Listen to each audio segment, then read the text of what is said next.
ইয়া ইবাদিয়াল্লাযীনা আসরাফু আলা আনফুসিহিম লা তাকনাতু মির রাহমাতিল্লাহ। আল্লাহর হাবিব মুহাম্মদুর রাসূলুল্লাহ সাল্লাল্লাহু আলাইহি ওয়াসাল্লাম বসে আছেন।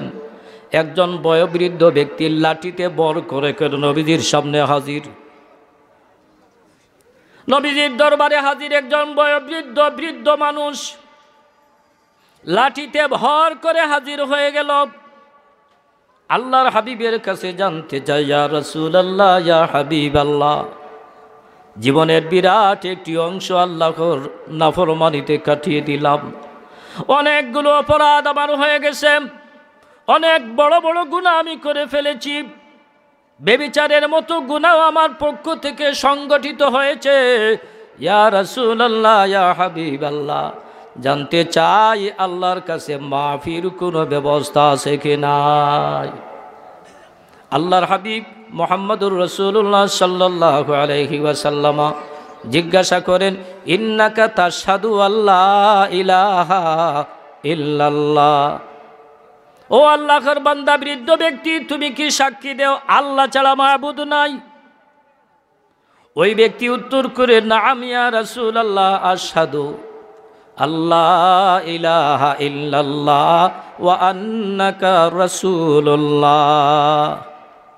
শুধু আল্লাহ ছাড়া মাবুদ নাই তা বিশ্বাস করি না, বরং আল্লাহ ছাড়া মাবুদ নাই তাও যেমন বিশ্বাস করি, নিশ্চয় আপনি আল্লাহর রাসূল তাও আমি বিশ্বাস করি। আল্লাহর হাবিব মুহাম্মদুর রাসূলুল্লাহ সাল্লাল্লাহু আলাইহি ওয়াসাল্লাম বলেন, আল্লাহর বান্দারে, আল্লাহ ছাড়া মাবুদ নাই যদি বিশ্বাস করো, রাসূল আমাকে যদি তুমি বিশ্বাস করো, আমি তোমাকে শোনাইয়া দিলাম, আল্লাহ রাব্বুল আলামিন তোমাকে ক্ষমা করে দেবে। আল্লাহ রাব্বুল আলামিন তার বান্দা এবং বান্দীদের প্রতি অত্যন্ত দয়ালু। হোক না সে কাফের, হোক না সে মুশরিক, হোক না সে বেঈমান, হোক না সে ঈমানদার, আল্লাহ রাব্বুল আলামিনের কাছে তার বান্দাদের প্রতি বড় দয়া মায়া, বড় ভালোবাসা। আল্লাহ রাব্বুল আলামিন চান সব বান্দাগুলো জান্নাতি হোক। আল্লাহ রাব্বুল আলামিন চান তার সবগুলো বান্দা যেন সুখ শান্তির অধিকারী হয়। আল্লাহ চান তার সবগুলো বান্দা বান্দি যেন শান্তিতে থাকে। এজন্য আপনারা শুনলে খুশি হবেন, আল্লাহ রাব্বুল আলামিন যতগুলো বান্দা তৈরি করেছেন আদম আলাইহিস সালাম থেকে নিয়ে এই দুনিয়ার ইতিহাসের সর্বশেষ ব্যক্তিটা পর্যন্ত যতগুলো মানুষ এই দুনিয়াতে আসবে এবং যাবে, সবগুলো মানুষের জন্যে আল্লাহ রাব্বুল আলামিন জান্নাতে একটি করে ঠিকানা নির্ধারণ করে রেখেছেন। সবাই বলি আলহামদুলিল্লাহ। তার মানে হলো, আমার বান্দাটা যদি জান্নাত চায়, আমার বান্দা যদি জান্নাতে যেতে চায়, আমার বান্দার জন্যে আমি ঘরটা আগে ভাগেই রেডি করে রাখলাম, যাতে আমার বান্দা ওই ঘরের অধিকারী হতে পারে। এটা খুশির খবর না দুঃসংবাদ? কি বলেন আপনারা? কিন্তু দুঃখজনক হলেও সত্য, আমরা অনেক সময় সেই নির্মিত জান্নাত আমাদের কর্মকাণ্ডের কারণে আমরা হারিয়ে ফেলি। আমাদের অপকর্মের কারণে, আমাদের অপরাধের কারণে আমরা সেই ঠিকানাটা হারিয়ে ফেলি। সেই ঠিকানায় অনেকেই যাইতে পারি না, পারব না। যেগুলো কারণে আমরা এই জান্নাতটা হারাইয়া ফেলি, যে সমস্ত কারণে আমরা জান্নাতি হতে পারি না, সেই কারণগুলোর কিঞ্চিত আলোচনা আমার পূর্বে আমাদের এই সিলেটে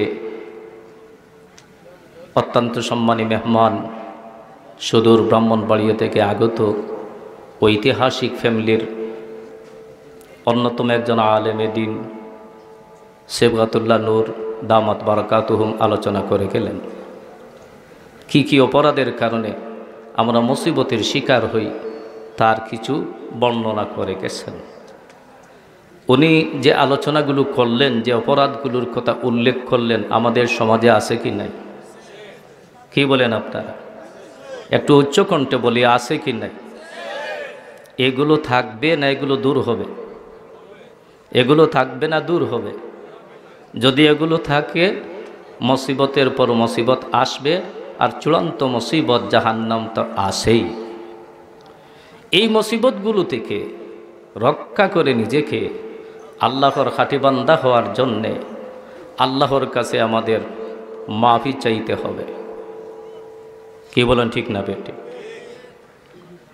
আল্লাহ রব্বুল আলামিন গোটা কোরআনে যেখানেই শাস্তির কথা উল্লেখ করেছেন, সাথে সাথে আল্লাহ রব্বুল আলামিন শান্তির কথাও উল্লেখ করে দিয়েছেন। যেখানেই শাস্তির কথা, যেখানেই ওয়াঈদ ধমকি শাসিয়েছেন বান্দা বান্দীদের, আল্লাহ রব্বুল আলামিন সাথে সাথে বান্দা বান্দীদের আশার আলো দেখিয়েছেন, আশান্বিত করেছেন আল্লাহর দয়ামায়ার বর্ণনার মাধ্যমে। আমি আপনাদের সামনে লম্বা আলোচনা করব না। আমরা অনেকগুলো অপরাধে জড়িয়ে গেছি। এই অপরাধের কারণেই আমাদের এই বিশৃঙ্খলা, অশান্তি। অপরাধের কারণেই আকাশ বৃষ্টি দেয় না, অপরাধের কারণেই জমিন ফসল দেয় না, অপরাধের কারণেই অন্তরে শান্তি নাই, অপরাধের কারণেই ফ্যামিলিতে শান্তি নাই, অপরাধের কারণেই সমাজে শান্তি নাই, অপরাধের কারণে দেশে শান্তি নাই, অপরাধের কারণে গোটা বিশ্বে অশান্তির আগুন ধরে গেছে।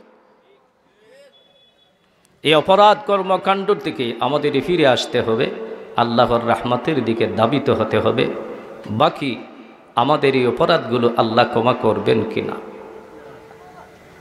অপরাধের সীমা যখন ছেড়ে যায়, নিজে নিজে আমরা অনেক সময় নিরাশ হয়ে যাই, আর আমার মাফি হবে কিনা? আল্লাহর হাবিব মুহাম্মদুর রাসূলুল্লাহ সাল্লাল্লাহু আলাইহি ওয়াসাল্লামের দরবারে কয়েকজন মুশরিক এসে হাজির হলো ঈমান গ্রহণ করার জন্যে। ওদের সারাটা জনম শিরকের মধ্যে, পৌত্তলিকতার পূজায়, গাছের পূজায়, পাথরের পূজায়, মাখলুকের পূজায় ওদের জীবনটা প্রায় শেষ হয়ে যাচ্ছে। আল্লাহ রাব্বুল আলামিন হুজুরে পাক সাল্লাল্লাহু আলাইহি ওয়াসাল্লামকে দুনিয়াতে পাঠাই দিলেন হেদায়েতের বাণী দিয়ে, কোরআনের আলো দিয়ে। ওরা নবীজির দরবারে যাইয়া হাজির। হুজুরে পাক সাল্লাল্লাহু আলাইহি ওয়াসাল্লামের কাছে জানতে চায়, আপনি যে ধর্ম নিয়ে এসেছেন, আপনি যে দাওয়াত নিয়ে এসেছেন, আপনি যে দিন নিয়ে এসেছেন, এটা অত্যন্ত ভালো। যদি এই দিনটা গ্রহণ করি, তাহলে আমাদের অতীতের জীবনের অপরাধের কাফারা হবে কিনা? কারণ ওরা জানে অপরাধের সীমা ছাড়িয়ে গেছে। যে মাবুদ আমাকে এত সম্মান দিলেন, যে মাবুদ আমাকে বানাইলেন, যে মাবুদ এত সুযোগ সুবিধা দিলেন, যে মাবুদ অসংখ্য নিয়ামত দিলেন, যে মাবুদ সুস্থ রাখলেন, বিবেক দিলেন, বুদ্ধি দিলেন, চোখ দিলেন, কান দিলেন, নাক দিলেন, হাত দিলেন, পা দিলেন, সব কিছু দিলেন, সেই মাবুদের সামনে মাথা নত না করে, সেই মাবুদকে সেজদা না করে, সেই মাবুদকে না ডেকে দেব দেবতার পূজা পাঠ করেছি, না জানি মাবুদ আমাদের মাফ করবেন কিনা। আল্লাহর হাবিব মুহাম্মদুর রাসূলুল্লাহ সাল্লাল্লাহু আলাইহি ওয়াসাল্লামের কাছে জানতে চায়, আপনার এই দাওয়াত যদি গ্রহণ করি, আমাদের অতীতের অপরাধগুলো মাফ হবে কিনা? আল্লাহর হাবিব মুহাম্মদুর রাসূলুল্লাহ সাল্লাল্লাহু আলাইহি ওয়াসাল্লাম কিছুক্ষণ চুপ থাকলেন, অপেক্ষমান। এই প্রশ্নের জবাবটা মাবুদের কাছ থেকে জানতে চাই। মাফ করার মালিক তো উনি। উনি চাইলে মাফ করবেন, উনি চাইলে মাফ করবেন না, ওনার এখতিয়ার। অপেক্ষমান আল্লাহ কোনো আশ্বাস দেন কিনা? আল্লাহর পক্ষ থেকে আয়াত নাজিল হয়ে গেল, কুল ইয়া ইবাদ, নবী আপনি বলে দিন, আয় আল্লাহর বান্দাগণ, আল্লাযীনা আসরাফু আলা আনফুসিহিম, ও আল্লাহর বান্দাগণ, যারা অপরাধ করতে করতে সীমা ছাড়িয়ে গেছ, নিজের ওপর অন্যায় করে জুলুম অত্যাচার করে সীমা লঙ্ঘন করে ফেলেছ, লা তাকুনাতু মির রাহমাতিল্লাহ। জানাইয়া দেন নবীজি ওই মুশরিকগণ যারা জীবনের বহু অংশ পৌত্তলিকতায় কাটিয়ে দিয়েছে, যাদের জীবনের অনেক অংশ নাফরমানিতে চলে গেছে, যাদের জীবনের অনেক অংশ চলে গেছে, একবারও মাবুদকে সিজদা করে নাই, একবারও মাবুদকে ডাকার মতো ডাকে নাই, নবী গো আশ্বস্ত করেন তারা যেন নিরাশ না হয়ে যায়। ওদের ফিরাইয়া দিবেন না, আশার বাণী শোনাইয়া দেন। আমার রহমতের দয়া মায়ার কোনো সীমা নাই, আমার রহমতের কুল নাই, কিনারা নাই। সারা জীবন যদি আমার নাফরমানি করেছি, নবীকে জানাইয়া দেন আমি মাবুদ তাদের নিরাশ করব না। লা তাকুনাতু মির রাহমাতিল্লাহ। জানাইয়া দেন ওরা যেন আল্লাহর রহমত থেকে নিরাশ না হয়। নিরাশ হব না তাহলে কি হবে? আল্লাহ রাব্বুল আলামিন জানাইয়া দিলেন, ইন্নাল্লাহা ইয়াগফিরুয যুনুবা জামিআ। নবীকে জানাইয়া দেন নিশ্চয় আল্লাহ রাব্বুল আলামিন সবগুলো গুনাহ উনি মাফ করতে পারেন।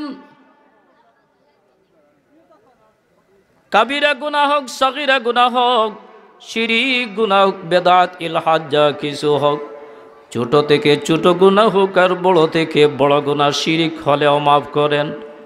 সবাই বলি আলহামদুলিল্লাহ। ইন্নাল্লাহা ইয়াগফিরুয যুনুবা জামিআ। নিশ্চয় আল্লাহ রাব্বুল আলামিন সবগুলো গুনাহ মাফ করে দিতে পারেন। একজন মুশরিক ব্যক্তি জীবনের 100 বছর যদি গুনাহের মধ্যে কাটায়া দেয়, আর জীবনের শেষ বেলা যদি আল্লাহ রাব্বুল আলামিনের দরবারে সারেন্ডার করে, আল্লাহ রাব্বুল আলামিনকে যদি মনে প্রাণে মাবুদ হিসাবে বিশ্বাস করে কালেমা স্বীকার করে নেয়, আল্লাহর হাবিব মুহাম্মদুর রাসূলুল্লাহ সাল্লাল্লাহু আলাইহি সাল্লাম বলেন, ওই ব্যক্তি কলিমা পড়তে দেরি হবে, অতীতের সব গুনাহগুলো মাফ হতে দেরি হবে না। ইন্নাল্লাহা ইয়াগফিরুয যুনুবা জামিআ। যত ধরনের গুনাহ করুক না কেন, একজন মুনাফিক যদি জীবনের শেষ বেলা অতীত কর্মকাণ্ডের উপর শর্মিন্দা হয়ে আল্লাহর দরবারে যদি সারেন্ডার করি, আল্লাহ রাব্বুল আলামিন বলেন, বান্দারে আমার রহমত থেকে নিরাশ করব না, ও বান্দা সারেন্ডার করো, আমি তোমাকে মাফ করে দেব। একজন সুদী কারবারি ব্যক্তি সারা জনম যদি সুদী কারবারি করে, জীবনের শেষ বেলা যদি শুভ বুদ্ধির উদয় হয়, আল্লাহর দরবারে যদি প্রকৃতপক্ষে সারেন্ডার করতে পারে, আল্লাহ রাব্বুল আলামিন সুদী কারবারিকেও মাফ করে দিতে পারেন। কি বলেন, পারেন কি পারেন না? একজন বেবিচার ব্যক্তি সারা জনম যদি সে গুনাহ করে, আর জীবনের শেষ বেলা সাকরাতের পূর্ব মুহূর্তে শুভ বুদ্ধির যদি উদয় হয়ে ফিরে আসি, আল্লাহর দরবারে সারেন্ডার করে যদি মাফ চায়, তওবা করে, আল্লাহ রাব্বুল আলামিন তাকে মাফ করে দেন। একজন হত্যাকারী ব্যক্তি সারাটা জনম গেল অন্যায় হত্যা করে করে সারাটা জনম কাটিয়ে দিল, জীবনের শেষ বেলা যদি অপরাধগুলো স্বীকার করে আল্লাহর দরবারে সারেন্ডার করে, আল্লাহ রাব্বুল আলামিন অতি জীবনের হত্যার মতো জঘন্য গুনাহের অপরাধ মাফ করে দেন। আল্লাহর হাবিব মুহাম্মদুর রাসূলুল্লাহ সাল্লাল্লাহু আলাইহি ওয়াসাল্লাম হাদিস শরীফের মধ্যে একটি চমৎকার ঘটনা উল্লেখ করেছেন। একজন ব্যক্তির ইতিহাস বড় জঘন্য ইতিহাস। তার জন্মে খুন, রাহাজারি, হত্যা, লুণ্ঠন, অনেকগুলো গুনাহের শিকার। হত্যার পরিমাণ তেমন বেড়ে গেল, একজন নয়, দুইজন নয়, 99 জন মানুষকে অন্যায়ভাবে হত্যা করেছে। কয়জন? 99। মান কাতালা নাফসান বিগাইরি নাফসিন ফাকান্নামা কাতালান নাস জামিআ।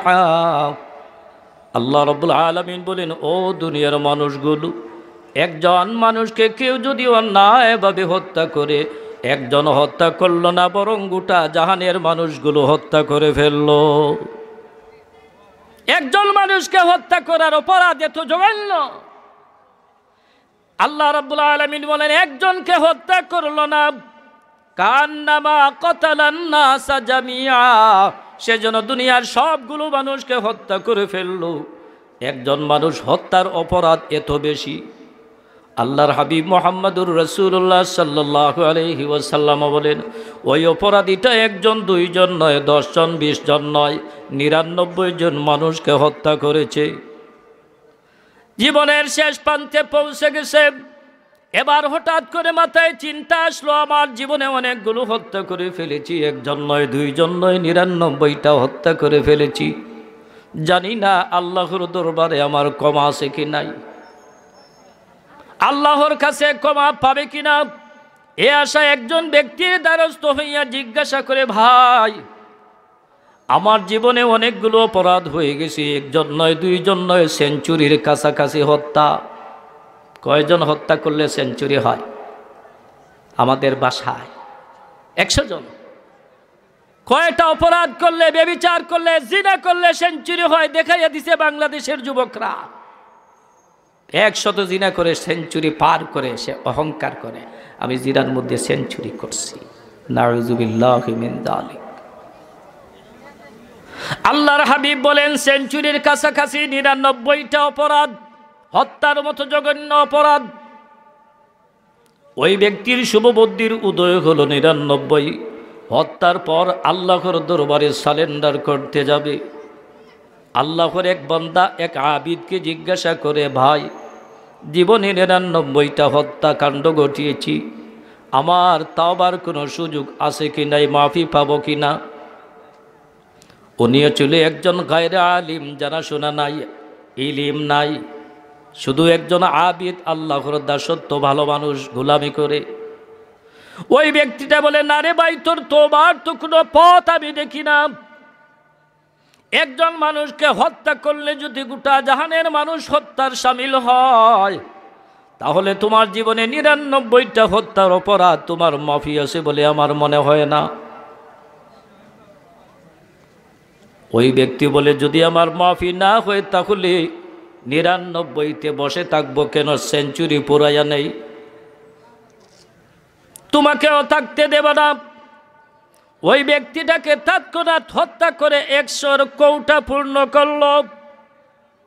এবার কয়টা হত্যা? 100। আল্লাহু আকবার। একটি কথা খুব খেয়াল রাখবেন, কোনো কিছু বুঝতে হলে, জানতে হলে যে কোনো ব্যক্তির কাছে যাবেন না। বিশেষ করে দিনের কোনো ব্যাপার জানতে হলে একজন আলেমে দিনের কাছে যাইবেন, আর না হয়ে ভুল ফতোয়া দিয়া আপনার 12টা বাজাইয়া দিব। ওই ব্যক্তিটার ইলম নাই, জানে না। ইন্নাল্লাহা ইয়াগফিরুয যুনুবা জামিআ হুয়াল্লাযী ইয়াকবালুত তাওবাতা আন ইবাদি। ওই ব্যক্তিটা জানে না 100 খুন করার পর আল্লাহর কাছে মাগফিরতের দরজা খোলা আছে, জানে না। ভুল ফতোয়া দিয়া এই ভুলের শিকার নিজেই হয়ে গেল, নিজেই নিহত। ওই ব্যক্তিটা 100 হত্যা করে এবার পাগলের মতো ঘুরায়। ভাগ্যবশত একজন আলেমে দ্বীনের দ্বারস্থ হলো। একজন আলেমে দ্বীনের কাছে যাইয়া জানতে চায়, ভাই, আমার জীবনে ছিল 99টা অপরাধ, হত্যার মতো অপরাধ, জানতে চেয়েছিলাম আমার মাফির কোনো ব্যবস্থা আছে কি নাই। একজন আল্লাহর বান্দার কাছে জানতে চেয়েছি, উনি আমাকে নিরাশ করে দিল। চিন্তা করলাম 99তে কেন আটকে থাকবো, 100 পুরায়া নেই, তাকেও হত্যা করে এবার সেঞ্চুরির অপরাধী। বলো তো দেখি আমার মাফির কোনো ব্যবস্থা আছে কি নাই। ওই আলেমে দ্বীন বলে, ভাই, চিন্তার কোনো কারণ নাই। ইয়া ইবাদিয়াল্লাযীনা আসরাফু আলা আনফুসিহিম লা তাকনাতু মির রাহমাতিল্লাহ। নিরাশ হবি না রে ভাই, আল্লাহ রাব্বুল আলামিন আশ্বস্ত করেছেন, যতই অপরাধ করুক, সীমা লঙ্ঘন যদি করে ফেলি, আল্লাহ রাব্বুল আলামিন আশ্বস্ত করেছেন নিরাশ হবে না। আল্লাহ রাব্বুল আলামিন সব গুনাহগুলো মাফ করতে পারেন। অপরাধী ব্যক্তিটা বড় আশান্বিত হলো, আশ্বস্ত হলো। ওই আলেমে দ্বীন বলেন, ভাইরে শুনো, অপরাধ জগৎ থেকে একটু দূরে চলে যাও। যেখানে অপরাধ, যেখানে অন্যায়, যেখানে দর্শন, যেখানে লুণ্ঠন, যেখানে নাফরমানি, যেখানে আল্লাহর নাফরমানি হয়, সেখানে যদি দিন নিয়ে তুমি বাঁচার সুযোগ না থাকে, হিজরত করে দূরে চলে যাও। আলেমে দ্বীন পরামর্শ দিলেন, ও অপরাধী ভাই, 100 অপরাধ তোমার হয়ে গেছে, হত্যার মতো অপরাধ। ওই এলাকা তুমি ছেড়ে যাও, অমুক গ্রামে যাও, সেখানে আল্লাহর নেক বান্দাগণ আছে, সেখানে যাও। হুম ইয়াবুদুন আল্লাহ, ওই এলাকার লোকেরা আল্লাহর গোলামি করে, ওই এলাকার লোকেরা ভালো মানুষ, ওই এলাকার লোকেরা দিনদার, ওই এলাকার লোকেরা আল্লাহর ওলি। সেখানে যাও, ভালো মানুষের কাছে গেলে ভালো হওয়া যায়। সৎসঙ্গে স্বর্গবাস, অসৎসঙ্গে সর্বনাশ। ঠিক না বেটি? ওই আলেমে দ্বীন বলেন, যাও ওই এলাকায় আল্লাহর গোলামরা আছে, হুম ইয়াবুদুন আল্লাহ, ওলা আল্লাহর দাসত্ব করে সৎ মানুষের সঙ্গে হইলে তুমিও আল্লাহর দাস হয়ে যাইবা। যাও ওই এলাকায় যাও, তোমার তওবার ব্যবস্থা হবে। আল্লাহর সেই বান্দাটা 100 হত্যার মতো অপরাধের বোঝা মাথায় নিয়ে রওনা দিছে। আল্লাহর ওলি যে এলাকায় থাকে সেই এলাকায় যাবে। বেরাদারানে ইসলাম, অর্ধেক রাস্তাও অতিক্রম করে ফেলেছে। আল্লাহ রাব্বুল আলামিনের কি মেহেরবানি, মালাকুল মউত পাঠাইয়া দিয়েছেন, ও ফেরেশতা যাও এই বান্দাটার রূহ কবজা করে নিয়ে আসো। মৃত্যু ঘনিয়ে আসলো, মধ্যপথ ওই ব্যক্তিটার মৃত্যু ঘনিয়ে আসলো। ফেরেশতারা দুদিক থেকে হাজির, গজবের ফেরেশতাও হাজির, রহমতের ফেরেশতাও হাজির। বান্দাটা যদি গুনাহগার হয়ে গজবের ফেরেশতা আসে, বান্দা যদি নেককার হয় রহমতের ফেরেশতা আসে। এই বান্দাটাকে নিয়ে কে যাবে, রহমতের ফেরেশতা না গজবের ফেরেশতা? রহমতের ফেরেশতারাও হাজির, গজবের ফেরেশতারাও হাজির। রহমতের ফেরেশতারা দাবি করে ওই বান্দাটা তওবার উদ্দেশ্যে রওনা দিছে, প্রতিমধ্যে মৃত্যুর সময় গনে এসেছে। বান্দাটা যখন আল্লাহমুখী হয়ে গেছে, আল্লাহর নেককার বান্দার তালিকায় আমরা দেখি ওই বান্দাটার রূহ আমরাই কবজা করব, রহমতের ফেরেশতা। গজবের ফেরেশতারা বলে, শোনো, ওই ব্যক্তিটার মাথায় 100 হত্যার মতো অপরাধের ঘাটতি আছে। 100 হত্যা নিয়ে ওই ব্যক্তি চলাফেরা করে, মৃত্যু মুখে যখন পতিত হবে এই অপরাধগুলো তার মাথায় আছে। সুতরাং ওই ব্যক্তির রূহ নেওয়ার জন্য গজবের ফেরেশতা আমরাই নেব। মাবুদ দেখতেছেন। আল্লাহ রাব্বুল আলামিন বলেন, ফেরেশতারা শোনো, ফয়সালাটা আমি করে দেই। ঝগড়া বিবাদের প্রয়োজন নাই, দরকার নাই, টানাটানির দরকার নাই, ফয়সালাটা আমি দিয়া দেই। ফেরেশতারা বলে, মাবুদ, ফেরেশতাটা আপনার ফয়সালাটা শুনতে চাই, কি ফয়সালা হবে? আল্লাহ রাব্বুল আলামিন বলেন, ও ফেরেশতারা একটু জরিপ করে দেখো, আমার বান্দাটা তওবার উদ্দেশ্যে যে গ্রামে যাইতে চায় ওই গ্রামটার কাছাকাছি হয়ে গেল না অপরাধের গ্রামের কাছাকাছি রয়ে গেছে। যদি তওবার গ্রামের কাছাকাছি হয়ে যায়, ওই বান্দাটাকে আমি মাফ করে দিব, রহমতের ফেরেশতা তার রূহ কবজ করবে। আর যদি অপরাধের গ্রামের কাছাকাছি হয়, গজবের ফেরেশতারা তার প্রাণ নেবে।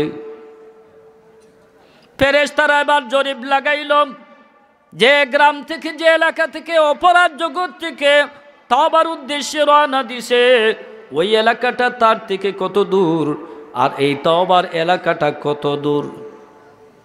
জরিপ করে দেখা যায় ওই ব্যক্তিটা একটু আগাইয়া গেছে তওবার দিকে। জোরে বলি সুবহানাল্লাহ। মাত্র অর্ধেক হাত আগাইয়া গেছে ওই গ্রামের দিকে যেখানে তওবার গ্রাম। তাফসির ইবনে কাসিরের মধ্যে একটি রিওয়ায়াত উল্লেখ করেছেন, আসলে কিন্তু বান্দাটা অর্ধেক হাত নিজে আগায় নাই। সুবহানাল্লাহ।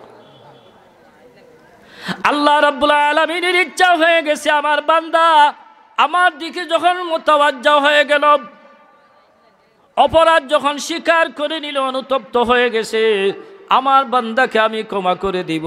যদিও ক্ষমার উপযোগী হয় নাই, এখনো তওবার দিকে বেশি অগ্রসর হয় নাই, পিছিয়ে আছে। আল্লাহ রাব্বুল আলামিন জমিনকে নির্দেশ দিলেন, দুটি গ্রামকে নির্দেশ দিলেন। আল্লাহ নির্দেশ দিতে পারেন কি পারেন না? আল্লাহর নির্দেশ সবাই মানবে কি মানবে না? ইয়া দুবলাই মাকি ওয়া ইয়া সামাউ আকলিই। আল্লাহ জমিনকে নির্দেশ দিলেন, জমিন তোমার উপরে যে পানি আছে তোমার ভিতরে ঢুকাইয়া নাও, দেরি নাই।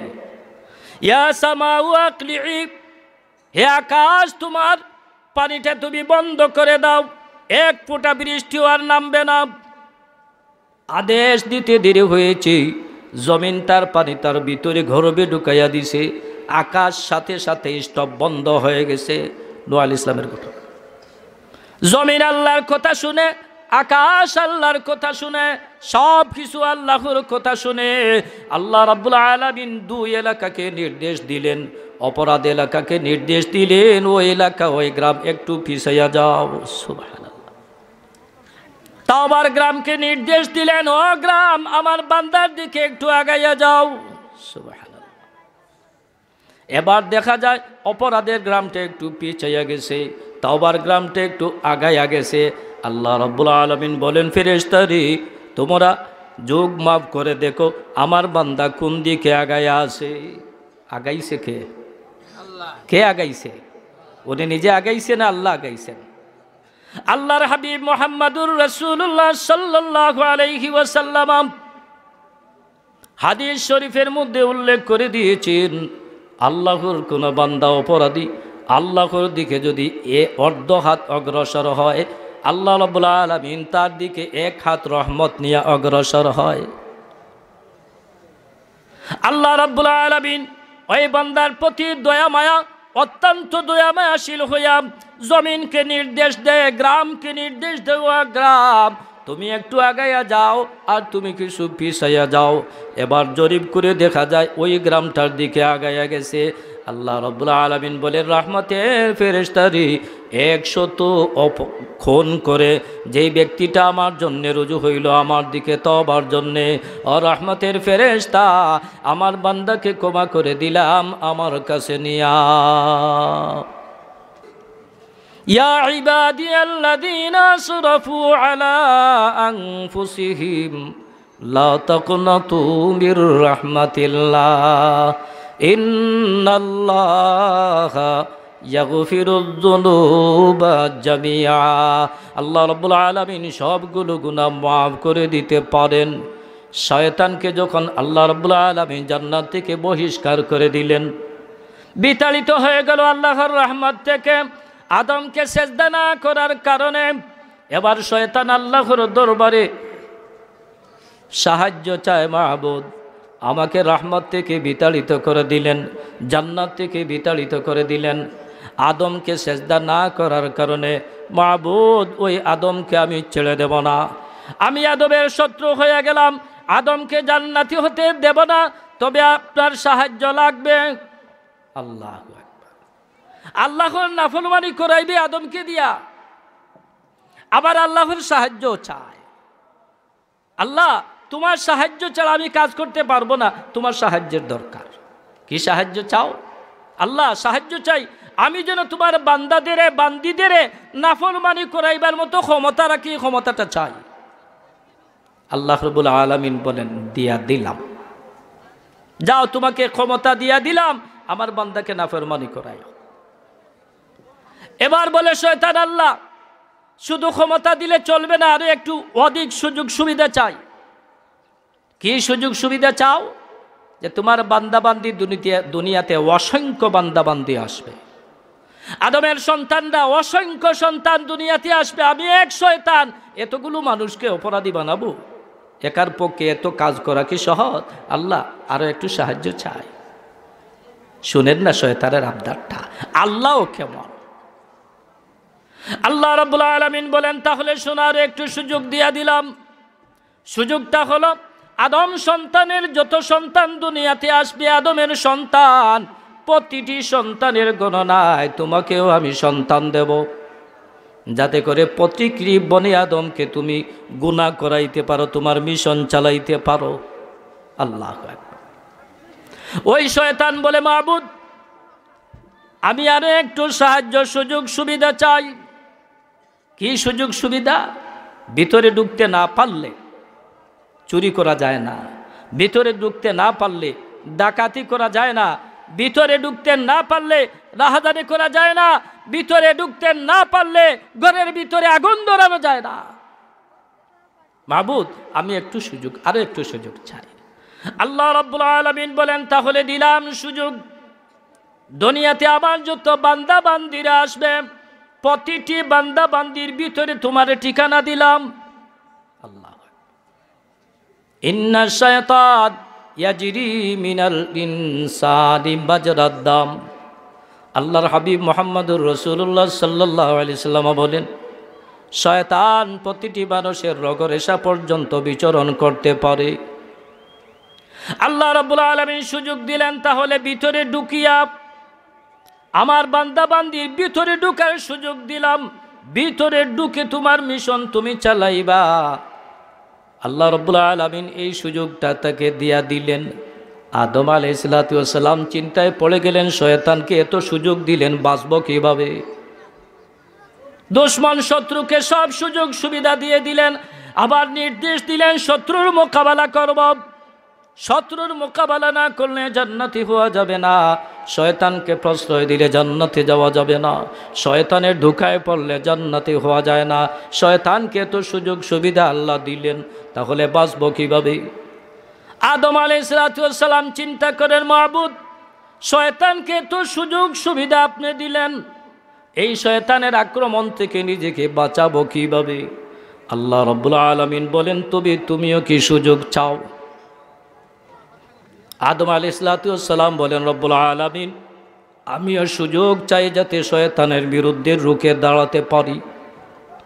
আল্লাহ রাব্বুল আলামিন বলেন, তাহলে তোমাকেও সুযোগ দিলাম, যে শয়তানটা তোমার বিরুদ্ধে মিশন নিয়ে নামবে, যে শয়তানটা তোমাকে আক্রমণ করবে, যে শয়তান আমার নাফরমানি করাইতে চাইবে, এই শয়তান থেকে তোমাকে হেফাজত করার জন্যে আমি একজন নূরের ফেরেশতা তোমার সঙ্গে দিয়া দেব। শুধু তুমি নয়, তোমার যতটি সন্তান দুনিয়াতে আসবে, প্রতিটি সন্তানের সঙ্গে সঙ্গে আমি একজন হেফাজতকারী ফেরেশতা লাগাইয়া দেব, যে ফেরেশতাটা ওই শয়তানের ধোঁকা থেকে, আক্রমণ থেকে তোমাকে হেফাজত করতে পারে। আদম আলাইহিস সালাম বলেন, রব্বুল আলামিন, একটি সুযোগ পাইলাম, শয়তান তো অনেকগুলো সুযোগ নিয়ে আনিছে, আমি পাইলাম একটি সুযোগ, আল্লাহ সুযোগটা আরো বাড়াইয়া দাও। আল্লাহ রাব্বুল আলামিন বলেন, তাহলে দিলাম সুযোগ আরো বাড়াইয়া। কি সুযোগ? শয়তান যদি কোনো ক্রমে তোমাকে গুনাহ করাইতে পারে, তুমি কিন্তু একটি নেকি করবা আর 10টি সওয়াব লাভ করবা। সুবহানাল্লাহ বলবেন না? ও আদম, তোমার নেকি হবে একটি আর সওয়াব হবে 10টি। শয়তান যদি একটি অপরাধ তোমাকে করাইয়া বসে, একটি অপরাধের কারণে গুনাহ হবে মাত্র একটি নেকি করলে তোমার লাভ হবে, সওয়াব হবে 10টি। শুধু তাই না, তুমি গুনাহ করলে পরে তোমার আমলনামার মধ্যে গুনাহ লেখার ক্ষেত্রেও আমি একটু সময় দেই। আমি মাবুদ চাইলে তোমাকে গুনাহ না লেখাইয়া মাফ করে দিতে পারি। আদম আলাইহিস সালাম বলেন, মাবুদ, শয়তান তো আরো একটু বেশি সুযোগ নিল, আমাকে আরো একটু সুযোগ সুবিধা দাও। আল্লাহ রাব্বুল আলামিন বলেন, আদম শোনো, তোমাকে আরেকটি সুযোগ আমি দিয়া দিলাম। সারা জনম ভর যদি শয়তান তোমাকে নাফরমানি করায়, আর জীবনের শেষ বেলা যদি আমার কাছে সারেন্ডার করো, তওবা যদি করো, ওই শয়তানের সারা জনমের চেষ্টা প্রচেষ্টা মুহূর্তের ভিতরে ধ্বংস হয়ে যায়, আমি তোমাকে মাফ করে দেই। ইয়া ইবাদিয়াল্লাযীনা আসরাফু আলা আনফুসিহিম লা তাকনাতু মির রাহমাতিল্লাহ ইন্নাল্লাহা ইয়াগফিরুয যুনুবা জামিআ ইন্নাহু হুয়াল গফুরুর রহিম। আল্লাহ রাব্বুল আলামিন বলেন, বান্দারে অপরাধ করে ফেলেছ জীবনে, নিরাশ হয়ে না বান্দা, তওবার দরওয়াজাটা খোলা আছে। বান্দা, মৃত্যুর আগে আগে যদি আমার কাছে সারেন্ডার করো, আমি মাবুদ তোমাকে ক্ষমা করে দিতে পারি। বান্দারে নিরাশ হয় না।